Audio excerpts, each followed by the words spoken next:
Way to Enlightenment. Chapter 10. The Belief in Problems. One of the biggest mistakes we make when we listen to our divided mind is to believe in lack or in need. Living as if we were separated frightens us and makes us believe that things can happen to us regardless of our will. We feed our desire associated with the belief in lack, which makes us feel divided. We come to imagine that in our life, we can lack the most elementary. We come to believe in scarcity, in that there is not enough for everyone. And this makes us accumulate things in anticipation of future evils. We do not realize that we ourselves constantly create our reality. That our small universe is the faithful reflection of our mental state, and that everything that surrounds us is a mental projection. We attract to our lives a series of people and circumstances that create us problems, and we think that they are the problem and we are the victims. Only you can deprive yourself of something. Do not resist this fact, for it is truly the beginning of enlightenment. Remember also that the denial of this simple fact takes many forms, and that you must learn to recognize them and to oppose them without exception and firmly. This is a crucial step in the process of awakening. The initial phases of this investment are often quite painful, because by not blaming what is outside, there is a marked tendency to house it inside. At the beginning it is difficult to realize that this is exactly the same, since there is no difference between what is inside and what is outside.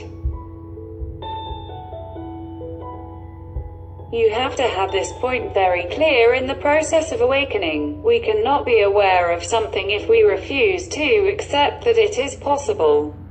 We live in the reality in which we believe to live in, and, therefore, we fabricate it.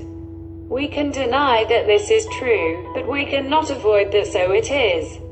The mind creates continuously. It does not stop. It is always occupied in trifles, in small things to keep us busy and, in this way, distract us, so that we are not realizing that we are always thinking about the same thing.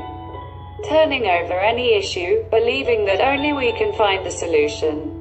This is how a mind is living, that believes to be separate. There lies the source of our problems. Stories repeat themselves, because we give the same solutions to the same problems, in an endless circle. Every problem is the expression of a divided and separate mind. It is the manifestation that something external can cause us harm and suffering. What makes you happy causes the ego pain. And as long as you have doubts about what you are, you will continue to confuse happiness with pain. As long as we continue to think that this confusion is possible, situations for living that belief will be presented in our lives. That's why A Course in Miracles says, a problem can manifest itself in many ways, and this is what it will do as long as the problem persists. There is no use in trying to solve it in a special way. It will be presented again and again until it has been definitively resolved and will no longer arise in any way. Only then will you be free of it. The only problem, the basis of all problems, is the belief in the separation of the source from which we come. This error makes us believe that it is possible for someone to win and for someone to lose. If so, the separation from God would be real and, indeed, He would be cruel.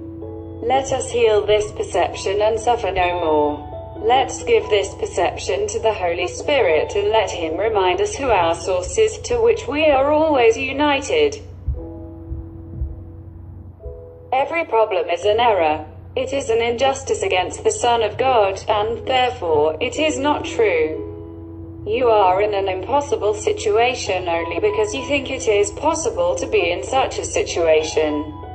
The Holy Spirit will give you the answer for each specific problem as long as you believe that the problems are specific. The answer is both one and many as long as you continue to believe that who is one is many.